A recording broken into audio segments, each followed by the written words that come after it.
YNW MELLY, also known as Mr. Jamel Demons, has been in prison for 3 years for the murder, the premeditated murder of two of his friends, Mr. Anthony Williams and Mr. Christopher Thomas Jr. What police have put together and gathered, they know that the two men were murdered in October of 2018. On the night in question, on the day in question, 4 men enter a rented vehicle from Enterprise. The vehicle had been rented by YNW MELLY's manager, Mr. Jameson Francis. I think that's how you say his last name. This vehicle was rented from Enterprise by Mr. Melly's manager. Pay attention to that. On the night in question, on the day in question, 4 men enter the Jeep, the rented Jeep. Mr. Henry Cortland, he's the driver in this vehicle. YNW MELLY gets in the left passenger seat right behind Mr. Cortland. Then on the right side of the vehicle, you have Mr. Anthony Williams and Mr. Thomas Jr. The 4 men get into this car. They at some point drive to a secluded location in which Mr. Williams and Mr. Thomas end up dead. After the 2 men have been shot, police records show that when they subpoenaed the cell phone records, they show cell phones moving in the circle along with this vehicle. They see this vehicle then go to another location. This is the location where Mr. Cortland says the drive-by shooting happened. This is, I think, when they were riding in circles, they were coming up with their story. So they go to this location. The 2 men, Mr. MELLY, Mr. Demons, and Mr. Cortland, who goes by Bortland because of gang affiliation. So somebody tried to correct me on that in my last video. He can't say C words, so he calls himself Bortland. Either way, the 2 men get out of this vehicle. They then shoot up the vehicle, mainly on the right side, because they know that's where, you know, the men have gotten shot at. They then, Mr. MELLY then shoots in the back of the car. Now, police know that Mr. Cortland did not fire any shots. You want to know how they know? I will tell you. Mr. Henry and Mr. MELLY, they get back in the car. They then drive to a location in which police officers can see that Mr. Demons, Mr. MELLY, gets out of the vehicle. So he is dropped off and he exits the vehicle. I can't even say it right. He exits the vehicle.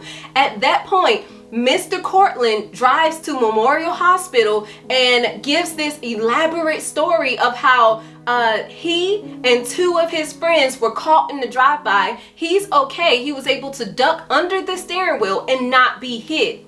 Police at the hospital, they actually test Mr. Cortland's hand for gun residue to make sure that he wasn't involved in any illegal activity. So he could not have shot the 8 bullets in the side of the car because he didn't have any gun residue on his hands. So that's important. The hospital staff, they also noticed that the bodies have been dead for a while. And then police, they're like, okay, this isn't adding up. So they order a ballistics report and they also order an autopsy. What they find is that the path, the wounds in which the men were shot does not match the wounds on the outside of the car or the bullet trajectory on the outside of the car. Now, let's take a look at this because a lot of people were confused about this in my last video. So I'm going to read it to you. It says, on December 5th, 2018, I received the autopsy report for Williams, Mr. Anthony Williams. It stated the wound path on the neck of Williams was from back to front, left to right, and upwards. So if Mr. Williams had been shot in a supposed drive-by, how did he get shot upward? That's something right there, right? And then there was also Mr. Thomas. It says on January 1st, 2019, I received confirmation from the medical examiner's office that the entry wound on the left side of Mr. Thomas's face, so the left side of his face, was an intermediate wound, and it was considered a 3 centimeter stippling pattern. That means that the gun that shot Mr. Thomas was in close proximity to his head. Mr. Melly's defense did not think that the prosecution had anything on Mr. Demons. So what they did, they filed a motion to have a speedy trial, and the judge set a date for March 7th, 2022. But what they hadn't known is that in this time span, in this 2 years that they had Mr. Melly sitting, they were able to see not only Mr. Melly's personal cell phone records, but Mr. Melly's business cell phone records. And they see that Mr. Melly had contacted his business manager. They then subpoenaed the manager, Mr. Jameson's phone records, and they see Mr. Jameson's phone meet up with Mr. Melly's phone and then drive out of the location. They see all of this, but it's important to note that Mr. Jameson, YNW Melly's manager, has not been charged at all in any of this. And I'll tell you why. Mr. Jameson was subpoenaed. There was a search warrant put out for his cell phone and the cell phone of Mr. Melly's business phone. Like, he had 2 phones, personal and business. When he ended up being arrested, they did not have his business phone. But courtesy of his manager, Mr. Jameson, they were willing and they were able to discover Mr. Melly's business phone. On that business phone, they found a video of Mr. Melly admitting to the murders of Mr. Anthony and Mr. Thomas. So they allegedly have a video recording of Mr. Melly admitting to the murder. Also, Mr. Melly, Mr. Demons, had said he was not even there. Remember, he gets out the car. He gets in the car with his manager. He leaves. He said he wasn't there. And in a video on YouTube, at the end of the video, it says that 4 days after the shooting of this video, Mr. Melly and friends were involved in a drive-by shooting. So that incriminates him on his YouTube channel. That incriminates him. Also, after the video, they were able to see that Mr. Melly had sent Snapchats from his business phone to his then girlfriend. And here it is. And this is what it says. A search warrant was requested for the Snapchat account of Mr. Demons.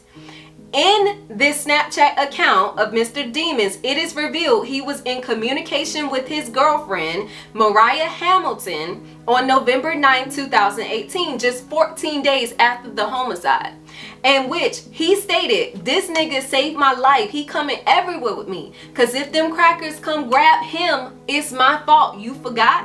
I keep Bortland with cuz at the end of the day, he did one of the realest shit in my life."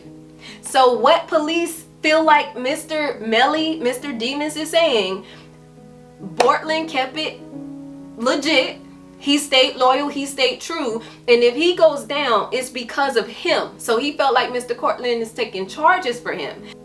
There were other messages on this account, but police and the prosecution, they're playing it close to the chest. They're not letting on with everything they have, but they did switch. So they were asking for life in prison. Now they're asking for the death penalty, which means they have a lot of evidence. They feel secure. And remember that when Mr. Melly asked for a speedy trial, his defense team was thinking that the prosecution did not have anything. If the prosecution didn't have anything, they were going to have to drop all charges and release Mr. Demons. But that did not happen because the closer to that March 7th date, they started coming out with hit after hit, text message, surveillance, video of admission. I think that is going to sink Mr. Demons. I will be surprised. He's going to need one hell of a defense team to get out of this one.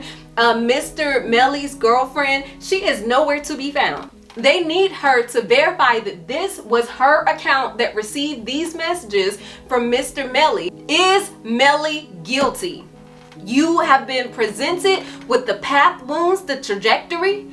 You have seen the cell phone records that police have. You know that they have the cell phone records. There's a video of admission to the murder in which he's throwing up gang signs and doing trigger things. There's the documentary that puts him in the crime, in the place of the crime. There's the manager's cell phone that matches the records showing that he was taken out of the vicinity. I don't know. Let me know what you guys think in the comments. I'm out. This is Daisha Shakila.